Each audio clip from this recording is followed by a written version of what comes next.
Today's Monday, and I'd like to remind our new listeners that kanguka is a Kirundi word, the language of Burundi, and it means wake up.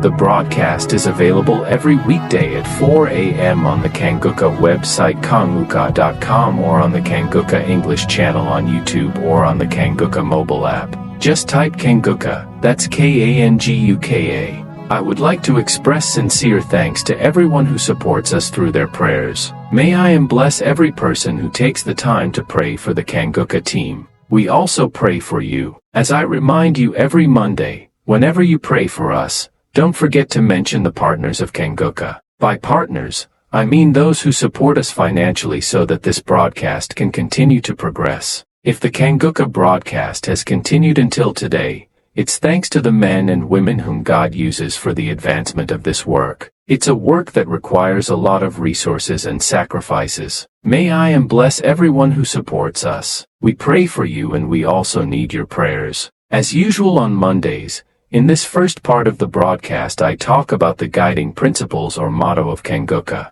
The first principle is to accept the will of God, even if it's different from our own will. The second is to pray every day. And the third, it's forbidden to complain, instead we must give thanks in everything. Today I'm going to talk about the first principle, which is to accept the will of God, even if it's different from our own will. Everyone should know that God knows what is best for us because He created us. However, even though we know that God knows what is good for us, sometimes we want Him to fulfill our own plans. We want what we have prepared. But an awakened person cares about what God thinks. Before embarking on a project, they take the time to pray to see if God will be with them in that project. The hardest part sometimes is that we start by planning our projects, investing in them, and only afterward do we ask God to bless them, without first asking if it is His will. By project, I mean a professional direction. Maybe there is a company where you want to work. In relationships, there may be someone you want to be with or marry. In business, you might want to launch into a particular industry or endeavor. Wanting something or wishing for something is not wrong, but the most important thing is knowing whether God will be with you. It is knowing whether it is God's will.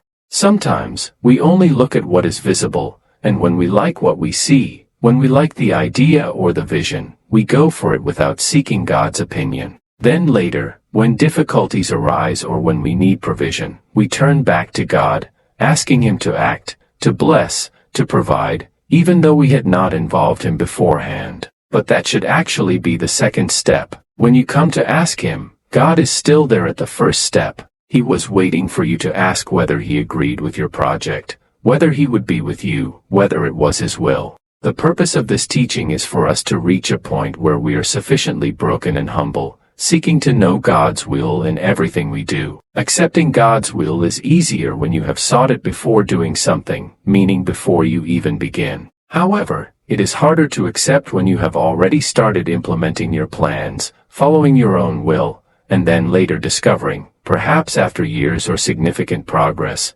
that it was not aligned with God's will. Everyone has their own preferences, but God sees far better than we do. He sees the past, the present, and the future. His will is therefore good. Everything He does is always good, even when we do not understand it. Sometimes, God will tell you to do things that you do not understand. He may want you to do things that still leave you with questions, but the Word of God will guide you. It will be your light. This happened to Peter when he had fished all night. He had been fishing all night and had caught nothing. Normally, nighttime is the best time for fishing, but he had not been able to catch a single fish. Let's read Luke chapter 5, verses 4 to 6. When he had stopped speaking, he said to Simon, "Launch out into the deep and let down your nets for a catch." But Simon answered and said to him, "Master, we have toiled all night and caught nothing. Nevertheless, at your word I will let down the net." These two verses illustrate situations that sometimes happen in our lives. God may tell you something that seems impossible. You may feel like you have already tried it before, but He tells you, do it again. Do it anyway, even if you think it won't work. At the beginning, I talked about the case where we start something without knowing God's opinion, following our own will. But in Peter's case, it's about situations where you have already tried and failed, and you tell yourself that maybe it's not God's will for you to continue. I want to tell you that failing at something does not necessarily mean it is outside God's will. It may simply mean that God's timing has not yet arrived. Verse 6 says, "And when they had done this, they caught a great number of fish, and their net was breaking." Even if things seem impossible to you, believe that they are possible if God has told you so. Even if you have tried in the past and it did not work, if God's voice tells you to continue, obey His word. Because just like Peter, who caught more fish than he ever expected, you too may see God manifest Himself in your life in ways you never imagined.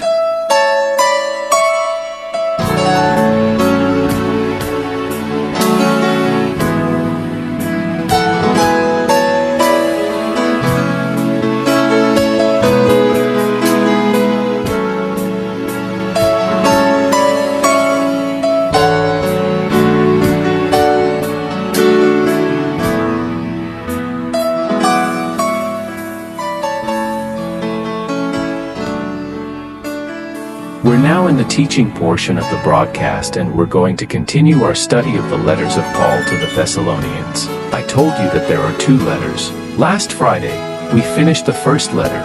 We started this teaching on January 6th. If you are new to the Kanguka broadcast, it would be good to start where we began on January 6th. I asked you to read the first chapter of the second letter in advance. If you read the second letter, you'll see that it continues what Paul was saying in the first letter.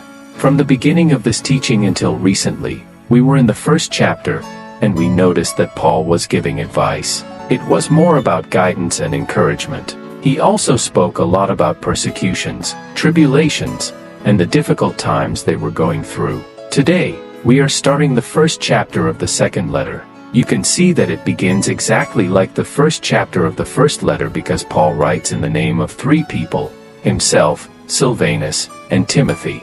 So, even though he is the one writing, he was with Silvanus and Timothy, meaning they shared the same perspective.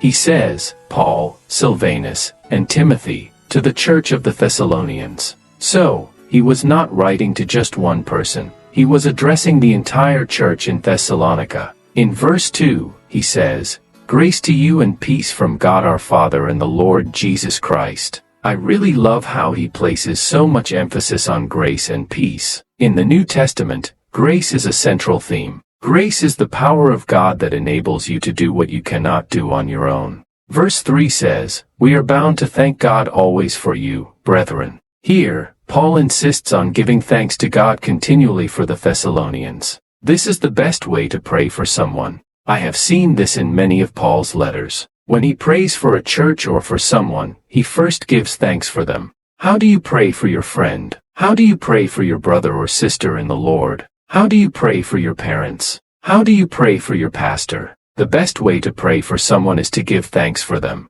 Because when you give thanks, something happens in the spiritual realm. This is very important. Paul says that he continually gives thanks to God for them. He gives thanks to God for the Thessalonians. We should not give thanks only for those who are spiritually mature. Even for those who are still worldly in some ways, you can give thanks to God for the good in them. When Paul wrote to the Corinthians, before pointing out what was wrong, he began by giving thanks for them. Even if someone has flaws that you don't like, they surely have something positive. When you see something that is good, that is right, give thanks to God for what is working. If you are married, give thanks to God for your husband, for the good things he does. Yes, there are bad things, there are flaws, but there is certainly something good, and you should give thanks for what is right. The rest of verse 3 says, "As it is fitting, because your faith grows exceedingly." Here, Paul speaks of faith that is increasing. I have always said that faith must grow. You cannot keep the same level of faith. The more you hear the word of God, the more your faith should grow. Paul says here that he gives thanks to God because your faith grows exceedingly, and the love of every one of you all abounds toward each other. We must notice that he speaks of 2 things here, faith and love. Love for the poor, love for those in need, love for widows, love for brothers and sisters in the church. Both of these must be present. Faith must be there, but love and charity must also be there. This is something that is often lacking in the church. In many churches I know, there is a strong emphasis on faith. We preach about faith. We encourage believers to have faith, to believe that nothing is impossible, to focus on God's power, and all of that is good. But here, Paul places an emphasis on love, love for others, love for our neighbors, love for those in need. And this is something that is often missing in the church. That is why he insists on it. Not only must faith and love be present, but they must also grow. Faith must increase, and love must also increase. There are two things that must grow. It is not just faith that should grow, love must also increase more and more. This means that the love you have today should not be the same in a year. A year from now, your love should be greater than it is today. If you used to help one person, as God blesses you, you should be able to help more than one person. You should do more to express your gratitude toward God.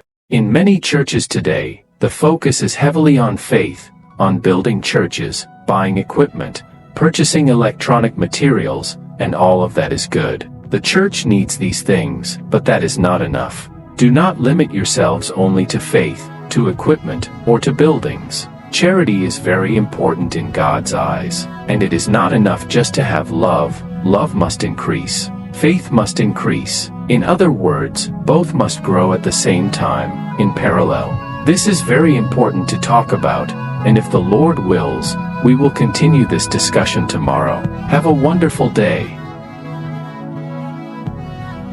If you're blessed,